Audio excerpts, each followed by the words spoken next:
imaginando qual é o assunto de hoje. Capoeira, Mestre Bezerra, logo depois da nossa vinheta, com uma incrível entrevista com esse jovem que está aqui do meu lado.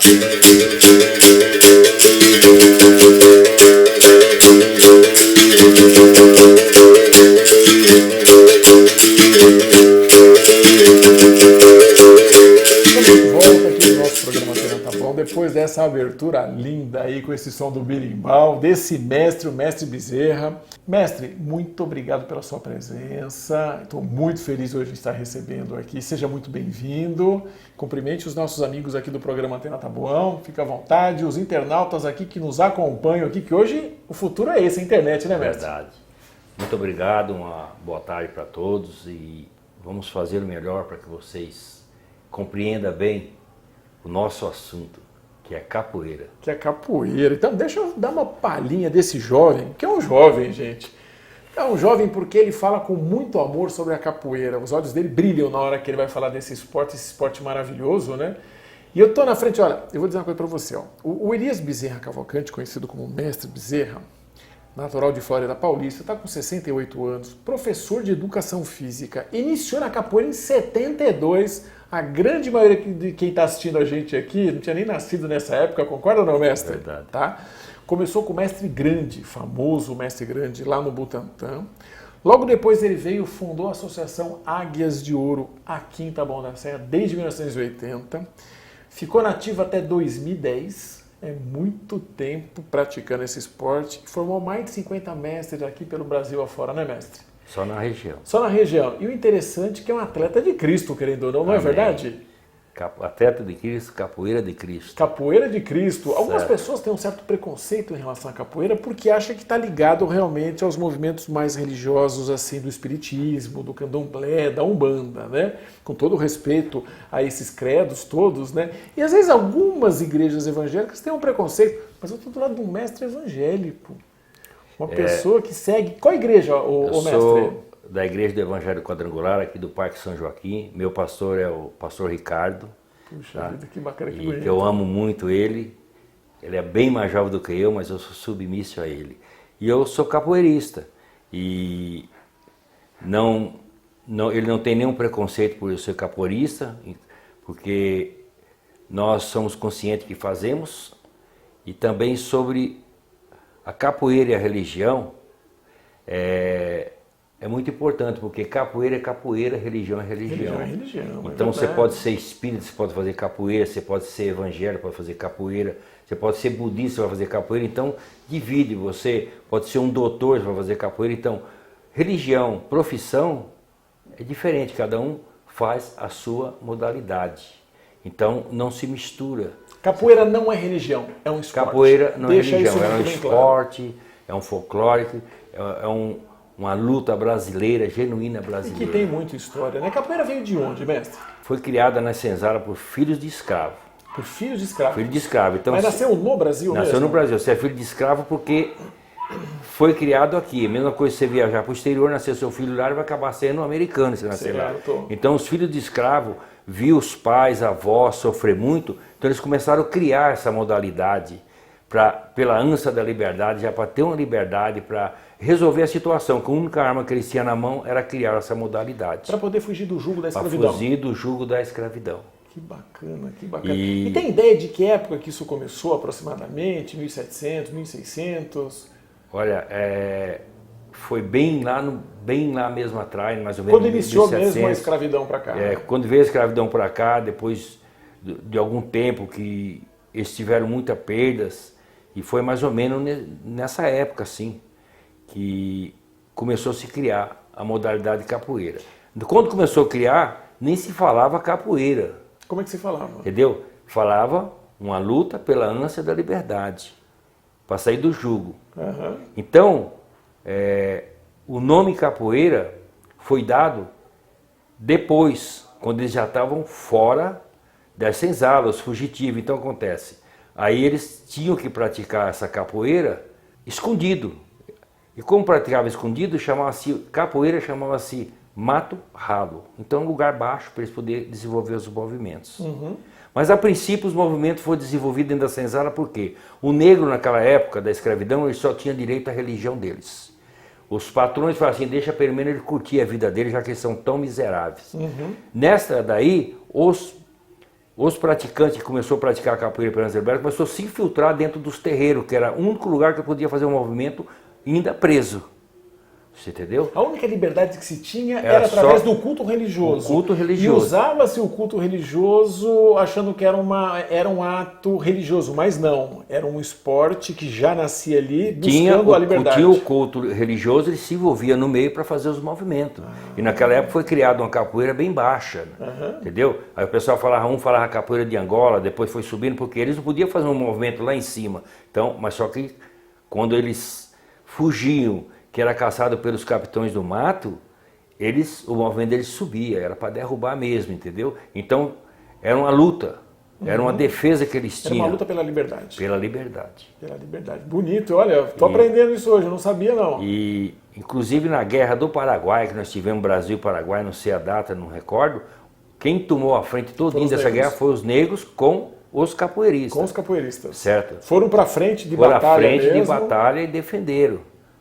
Por que você resolveu se tornar um capoeirista, mestre? Onde nasceu essa vontade? Como foi o teu primeiro contato com a capoeira? Quando eu cheguei aqui em São Paulo, eu cheguei aqui em 1966. E aqui era muito mato, muita coisa. Eu tinha muito medo de São Paulo, mas eu vim morar aqui no Taboão. Você já mudou para Taboão? Fui morar ali no Jardim São Salvador, Jardim aqui Roberto. No Jardim São Salvador aqui. Isso. Não era nada aqui nessa época? Não era nada, só tinha barro, enchente. Naquele tempo eu já conhecia enchente, primeiro que o pessoal está vendo agora. Dizem que essa região aqui da Padaria Varandas era um dos lugares que mais enchiam d'água, não? Essa região desse corguinho aqui, até lá em cima, no Jardim Roberto, onde era o Riviera, ali. Então, resumindo, eu por ter muito medo... Você foi procurar uma defesa pessoal? Eu falei assim, eu tenho que procurar alguma coisa. E num belo dia, eu fui... Nessa academia do Mestre Grande, eu fui ser padrinho de uma aluna, que era mulher, era irmã de uma conhecida minha. Eu fui ser padrinho nesse dia, eu achei assim muito estranho o modo dela ser batizada, receber a graduação que ela tinha que lutar com um professor. Eu achei que foi muito estúpido. Aí eu falei, vou entrar na capoeira, primeiro porque eu tenho medo, para mim aprender a lutar e também porque eu quero um dia dar uma volta por cima, quis dizer assim. A minha intenção era uma. Só que eu acabei me entregando na capoeira, e só que lá existia uma disciplina, existia uma ordem, existia, sabe? E etc, etc. O meu mestre era muito rígido com tudo isso, entendeu? Da disciplina, da honestidade, do caráter, do respeito ao próximo, do respeito com o mais graduado. Então ele cuidava muito dessa parte. Então ali foi onde eu fui crescendo, tanto como capoeirista como um homem, você entendeu? Perfeito, perfeito. É uma filosofia de vida, né, mestre? É uma filosofia, você aprendeu muito. E conseguiu usar a capoeira como defesa pessoal alguma vez na sua vida? Ao longo desses anos todos ou não? Sim, porque tanto nós... A capoeira, quando eu comecei, ela era muito forte. Ela era muito estúpida, muito... Lá ninguém... Se eu encontrava com o senhor que era capoeirista, nós não tinha amizade. Ou eu batia em você, ou você batia em mim. Era assim, mais ou menos. Tinha muita rivalidade, então? Muita rivalidade a capoeira tinha. Eu nesse decorrer também eu fiquei assim, mais ou menos a gente tinha essa criação, sabe? De respeito. Sim. Mas aconteceu algum dia de você ser assaltado, se sentir de uma forma acuada e que você usou a capoeira? Sim. Eu já cheguei a brigar com 4, 5 pessoas depois da capoeira, depois de praticar a capoeira, porque eu já era brigador de rua. Você já era bom? Eu era brigador de rua, por isso que meu mestre me adaptou. Então muitas vezes eu acompanhava ele em alguns lugares, que entendeu? Quando a gente saía, porque eles acreditavam que eu chegava junto se acontecesse alguma coisa. E eu tive várias defesas assim, entendeu? Várias defesas, sabe? Mas eu era assim muito disciplinado, sabe? Quando você começa a praticar uma modalidade, principalmente a capoeira, qualquer outra modalidade, tem que ter respeito, né? O atleta tem uma consciência que tem que receber o próximo, porque a pessoa é leiga, é uma arma, a gente é uma arma. E muitas vezes eu brigava, eu tinha que fugir. Aí eu era capoeirista e continuava fugindo da polícia, porque eu brigava, eu sabia que não podia ficar ali. E naquele tempo a polícia era meio rígido com o capoeirista também. E muitas vezes eu fui até pego, eu falava, mas você não podia bater. Eu falei, mas ele me agrediu primeiro, aí veio 2, 3, eu não ia ficar... Quer dizer que a capoeira era marginalizada até pela polícia no passado? A capoeira, ela... Hoje não, né? A capoeira ela era marginalizada pelo seguinte: o capoeirista, quando ele surgiu mesmo depois da escravidão, ele não tinha emprego. Então ele tinha que trabalhar de capataz, tinha que trabalhar de segurança, e ela foi criando essa marginalização com o capoeirista. E as próprias autoridades, quando você falava que era capoeirista, eles davam dois passos para trás. Então aconteceu um episódio comigo no Campo Limpo. Meu filho Marcos, o pastor Marcos, era garoto, tinha 16 anos. Ele vinha vindo, ele estava com a gandula do exército, que era moda, né? E os caras parou ele. E queria prender ele de qualquer jeito. Eu desci da academia. Quando eu desci da academia, eu falei, tira a jaqueta, entrega para mim, pode subir. O polícia que me conheceu, um saiu correndo, foi no Népolo ali, ligou para vir reforço. Por aí veio umas 20 viaturas, me levaram preso e até eu explicar que, sabe? E me levaram preso por isso, porque eles ficaram com temor porque eu era um capoeirista, achou que eu ia, sabe? Mas simplesmente eu não achei justa a injustiça que estava fazendo com o garoto. Lógico, mas tá certo. E hoje mudou muito, né, essa visão da capoeira, não? Até porque conseguiu se desvincular realmente da religião, né? Porque não é uma religião, é um esporte, efetivamente. Tá? Tanto que você tem muitas igrejas evangélicas hoje que são adeptas, né, e praticam até uma capoeira gospel, é isso? Sim, nós temos o grupo de capoeira chama Abapai. E temos também Capoeira de Cristo, que antes era dirigido pelos atletas de Cristo, né, do Brasil. Perfeito. Agora existe o Capoeira de Cristo, que inclusive o nosso mestre, que é diretor nacional, esqueci o nome dele, me desculpa, parece que ele é de Goiânia. Você entendeu? Ele é o diretor-geral dos Capoeira de Cristo. E muitas igrejas adaptaram a capoeira como? Para fazer evangelismo, só que o professor ele tem que congregar naquela igreja. Perfeito. Ele tem que ter autorização do pastor dele, está embaixo da cobertura, porque não se trata só de dar uma aula de capoeira gospel, se trata também de ser um ministério, você entendeu? De evangelismo para a igreja. Então, existe um código de ética, o que nós podemos fazer ou não, e somos acompanhados pela diretoria da Capoeira de Cristo e também pelo pessoal do Abapai. Quando você vai fazer um evento, eles vêm te orientar, quem está iniciando, como tem que fazer, quando vai instalar numa igreja, eles vêm orientar e tem um código de ética de todos os seus procedimentos, você entendeu? Uma comparação rápida, como um cantor gospel, se ele é gospel, é convertido, chama ministério. Ele não pode ir lá para uma balada cantar uma música de balada. Perfeito. Você entendeu? Então é mais ou menos essa capoeira dessa forma. Mestre, e a capoeira hoje é um produto brasileiro, isso já está em quantos países hoje? Pela uma pesquisa que eu dei uma levantada aí, nós estamos em 160 países. 160 países? E a capoeira lá fora, ela é assim muito respeitada por ser brasileira. Inclusive os alunos que praticam lá nos outros países, eles são obrigados a falar o nome dos golpes em português. Em português? Cantar o hino nacional quando vai fazer os eventos. Olha o respeito. Todos os movimentos têm que ser falados em português, certo? As músicas, eles têm que aprender a cantar em português. Sabe? É bonito, é um respeito. Muito bonito esse respeito. Por quê? Nós aqui no Brasil não respeitamos as outras artes marciais. Quando vai fazer karatê, taekwondo, kung fu, nós temos que ficar falando iti, não, si, re, tá. É verdade. Então, o brasileiro foi para lá e é muito forte a capoeira. Eu conheço os primeiros mestres que foram para lá do Rio de Janeiro, o mestre Caixote, tem o mestre Lima, que é amigo meu, que estava na França, que era de Santos. Tem muitos outros mestres, sabe? Muitos mestres mesmo, conceituados, que estão lá já há 20 anos, 30 anos lá, entendeu? Bacana. Só que lá fora acontece assim, quando o professor de capoeira vai para lá indicado, ele vai direto, tem uma faculdade que já disponibilizada para ele estudar, eles dão toda aquele apoio, toda aquela assistência para ele. E é muito importante, muito valorizada. Muito valorizada. No Brasil, para fazer um professor ou um mestre sobreviver da capoeira. Desde que eu dou aula de capoeira, poucos mestres sobreviveram. Eu sobrevivi da capoeira, mas eu conjuguei ela com outras modalidades, com condicionamento físico, me formei em educação física.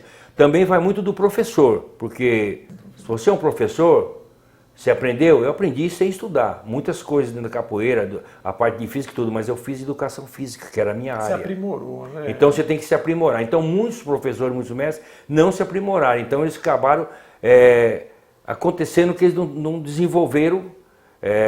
Parou no tempo. Parou no tempo. Aprenderam os golpes, tudo tal, mas não evoluíram. É bem diferente. E eu te pergunto hoje, quais são os grandes benefícios hoje para um praticante de capoeira? São muitos, hein? São muitos. O benefício da capoeira, além de ser para a sua saúde, certo? Um dos melhores exercícios de movimento, que tudo, a capoeira é uma modalidade que você solta os golpes e movimentos. Você já tentou dar um soco em alguém correndo? É difícil, hein? Ou então você dá um chute. Então a capoeira tem uma coordenação que ela trabalha em ciclo, em frente, e todos os movimentos assim. Também a ginástica é muito boa para a saúde.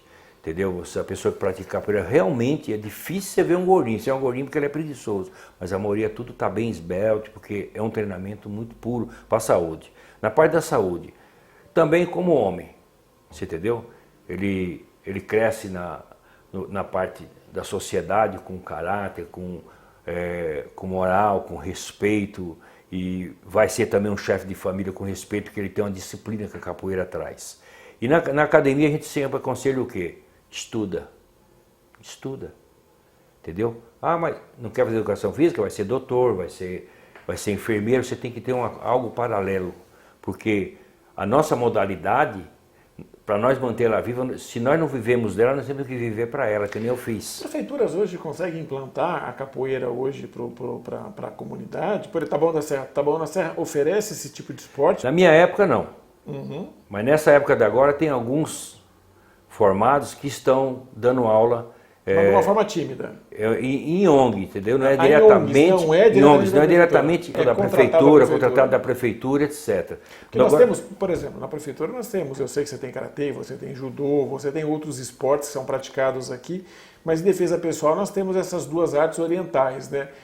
Não existe o mesmo empenho na capoeira, não existe. Existe aqui uma pessoa dando aula aqui naquela subprefeitura, aquele ginásio lá embaixo, na Isamão. O Zé do Feijão ali. Entendeu? Mas são os movimentos assim eu acho assim muito fracos, tinha que ser com mais em peso, você entendeu? Agora nós temos no Brasil, que entrou uma lei agora no Senado, de ter capoeira em todos os currículos escolares, você entendeu? Afinal de contas, se é um esporte brasileiro, deveria fazer parte Então foi feita uma reunião nacional, uma reunião estadual, com os mestres, com as pessoas, os deputados e senadores que estão à frente desse movimento. Se não me engano, eu não terminei a matéria, mas eu acho que está sendo aprovado ou foi aprovado já. Está em estudo, pelo menos, né? Isso é muito importante. Parece que já foi aprovado. Ah, já foi aprovado? Em escola. Só que nós, na época, na década de 70, 80 e tal, a gente já dava aula em algumas escolas, com a autorização do diretor, voluntariamente. Que ele sabia que era um bom partido para as crianças. De uma forma voluntária, vocês faziam isso. Se você dá aula numa escola dessa modalidade genuína brasileira, com toda a disciplina, o aluno vai ser um outro tipo de aluno que a escola vai ter, entendeu? Ele vai tirar a rebeldia dele, ele vai aprender a respeitar o colega dele de classe, ele vai aprender a respeitar o professor, o diretor, o servente da escola, o faxineiro. Então a capoeira, ela faz com que essas pessoas se conscientem tudo disso. Disciplina, né? A disciplina. Disciplina, você então ensina. a pessoa fica consciente disso. Você vai ter um filho melhor na sua casa. E como é que você está vendo a capoeira nos dias de hoje, daqui para frente? Qual o futuro da capoeira? Em matéria de luta, a capoeira hoje ela está mais moderna. Ela está assim mais amigável, mais social. Hoje você pode colocar a sua filha, a sua esposa. É familiar, né? Pode a família toda treinar. Você entendeu? Não precisa ir muito longe. Logo que o mestre Bezerra chegou aqui, ele encontrou a minha gerente, que é a Lília. O esposo dela é mestre de capoeira também. Mestre. E a menina dela, que tem 4 aninhos, já treina capoeira. Ele é formado, o nome dele. A menininha, você viu a filhinha dele? Também treina. Esqueci, ele falou o nome dele. O Guerra. Hã? Mestre Guerra. Mestre Guerra, ele é formado do mestre Peixe Cru. O mestre Peixe Cru, eles eram 3 irmãos, formados do mestre Meinha. Entendeu? Lá do Ferreira. O Peixe Cru, quando ele começou, você vê que a disciplina, ele era garoto. Os 3 se formaram, o Peixe Cru já viajou mais de 26 países apresentando, está fazendo um movimento lá no exterior, eu esqueci o nome até que ele falou, vi na internet. eles vão fazer um tipo de um congresso sobre capoeira, uma coisa assim parecida lá, entendeu? Então se reúne todo mundo lá. E esse menino começou lá também, entendeu? Que bacana, hein? Esse é muito bonito. Então hoje a capoeira, ela é uma capoeira bem mais amigável do que antigamente. Se você assistir uma roda de capoeira dos grupos conceituados, que ainda tem uns grupos meio rebeldes. Dos grupos conceituados você vê, mais que a pessoa joga muito em cima, o que é capoeira na luta? Destreza corporal e desequilíbrio. Se você dá uma rasteira no cara, isso é normal da capoeira. Você vai cair, você tem que levantar e ficar quieto. Você não tem que partir para agressão, porque essa é a capoeira. Destreza corporal e desequilíbrio. Uma rasteira, uma tesoura, etc, etc. Então o que acontece? Terminou aquilo ali, você tem que se abraçar e se cumprimentar, como todas as outras modalidades. Como todos os esportes, você entendeu? Né? E, só que hoje é assim. Hoje, assim, na no minha passado época não foi assim. Na época não era assim. Na época era assim. Tinha que vir mais de 20 pessoas separar, e depois eu ficava inimigo seu, você ficava inimigo meu, e o seu amigo, que era seu amigo, também ficava inimigo do amigo meu. Era assim, muita intriga, muita... Não, e outra, mestre, eu vejo que essa evolução foi muito positiva, até porque, por ter se tornado um esporte com todos os princípios esportivos, também tirou da clandestinidade, né? Tirou a pecha de que é um esporte extremamente violento e está mostrando realmente que é para a família. Sim, é um esporte bem educativo para a família, por isso que ele está sendo aceito nos currículos, nas escolas, na conscientização você entendeu?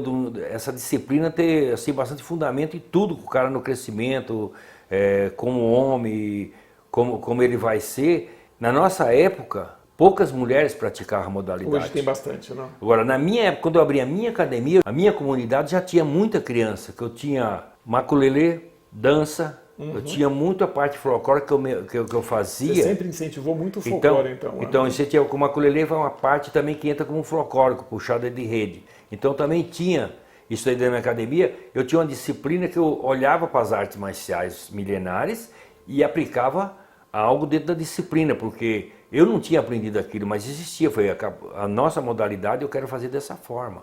Então, eu estudava. O que acontece? O capoeira de hoje, eles estudam. Se você chegar num garotinho que faz capoeira, se você conversar com ele, eu acho que ele vai falar mais do que eu. Que bacana. Porque ele busca conhecimento. Ou seja, você é um dos pioneiros da capoeira e você hoje vê que a capoeira cresceu muito, evoluiu e tomou realmente, acabou com aquele preconceito que existia no passado, né? E você é um grande defensor. É uma pena que o nosso programa acaba estourando no tempo, a história está fantástica. Só mais uma coisa, a capoeira, com todos esses preconceitos, nós temos Federação Paulista, tem a brasileira, tem a Abracap, temos várias associações que regem federalmente oficial. Ele não obriga você a ser filiado, mas aqueles que são filiados seguem algo oficial também. Eu fui filiado à federação há muitos anos. Durante muitos anos. Eu levava as crianças para tem campeonato, para os campeonatos, estadual, nacional, etc. Eu acompanhei tudo isso. Eu falo para os capoeiristas e sempre dou um conselho: não siga por você próprio, não siga pelos seus próprios ideais. Quem segue pelos seus próprios ideais acaba pecando, porque nós temos pessoas novas, pessoas antigas que têm coisas boas que você pode fazer e desenvolver muito mais. Que nem eu falei para o senhor, uma criança que pratica capoeira, que gosta, ele já puxou muito mais conhecimento do que muito velho mestre antigo. Eu não estou muito para trás, que eu fico pesquisando também. Você entendeu? Então eles pesquisam, eles sabem. Você entendeu? E é muito importante saber. Porque o mestre, o professor não consegue ensinar tudo. Você tem que começar a procurar. Na minha época não existia internet, não existia telefone, não existia nada. Mas eu saía nas academias. Eu fiquei 4 anos pesquisando. Fazer 4 anos no Rio de Janeiro eu fui. Por que eu fui no Rio de Janeiro? Porque eu vi que a capoeira de lá estava mais evoluída do que São Paulo. E você trouxe essas informações. Aí eu trouxe essa inovação tudo para cá. Então capoeira Rio de Janeiro e Belo Horizonte e Juiz de Fora era uma capoeira mais ou menos muito parecida, Rio de Janeiro mais ainda. Então eu fui lá para buscar essa inovação, você entendeu? Bonito. E passar, entendeu? Porque a gente tem que ter humildade para buscar essas coisas. Mestre, eu sempre digo uma coisa, a importância desse programa é mostrar o legado dos taboanenses que moram aqui, porque você é taboanense, a gente nasceu numa outra cidade, mas você lutou por Taboão, lutou pela capoeira para poder quebrar esse preconceito que existe em relação ao esporte. conseguiu que ele evoluísse e que chegasse às famílias de uma forma amistosa, de uma forma amigável, como um esporte, tirando aquele viés religioso que não existe, né? Não existe. Você treinou até 2010, hoje um palestrante, fala sobre drogas, fala sobre capoeira, ou seja, é um homem que veio servir o nosso povo, que veio fazer a diferença, viu? Olha, muito bacana, parabéns. Eu fui condecorado aí no aniversário de Itabuna. Você já foi? Recebeu a medalha de 19 de fevereiro? Recebi. Merecido, viu? Merecido. Na verdade, não é um vereador que te homenageia, é a cidade. A cidade, entendeu? É a cidade. As pessoas que... Entendeu? Então, muitas pessoas viram o mestre Bezerra. Então, hoje, a voz que treinou comigo, neto, filho, eles lembram de mim. Você entendeu? Eles lembram de mim. Então, toda a comunidade falou mestre Bezerra, por quê? Porque eu era mestre e tinha uma boa conduta na região, você entendeu? Eu sempre procurei beneficiar, ajudar, e até hoje também faço isso, você entendeu? Eu beneficio e ajudo, então, olha, você entendeu? Em nome de todas as pessoas que nos acompanham, que acompanham os nossos programas, que curtem, que compartilham, que indicam isso, eu quero parabenizá-lo por esse legado, por essa história da nossa cidade, muito bem reconhecida, mas... Obrigado. Que merece muito mais reconhecimento ainda daqui para frente, tá certo ou não? Sim. Levando você realmente para todos os cantos dessa cidade aqui, mostrando que você foi um vencedor, que você veio lá de trás e mostrou que a capoeira é sim um sucesso e que todo mundo merece conhecê-la. Realmente, todo lugar que eu vou, eu falo que eu sou um vencedor. Você entendeu? Como pai, como avô, como bisavô, como capoeirista, você entendeu? E como tudo também financeiramente, viu, gente? A gente tem que ser bem sucedido em tudo. Eu iniciei lá embaixo, cheguei num patamar que eu falo, Senhor, te dou graça, graças a Deus. Não tem nada a pedir para o Senhor, só quero que o Senhor me mantenha. Quero gratidão. Gratidão. Mestre Bezerra, gratidão por tê-lo aqui hoje no nosso programa. Gratidão por você que está nos acompanhando. E a gente vai encerrando mais um programa Antena Tá Bom com essa lenda da capoeira aqui da nossa cidade. Mestre Bezerra, o meu abraço, as minhas felicitações e que Deus o abençoe para o senhor continuar durante muitos e muitos anos aí. E você que está assistindo o programa aí, compartilhe esse vídeo, leva para os seus amigos, mostra a história da capoeira, a história de uma pessoa que mora na nossa cidade e que fez a diferença na capoeira, através aqui do nosso programa Antena Tá Bom da Serra.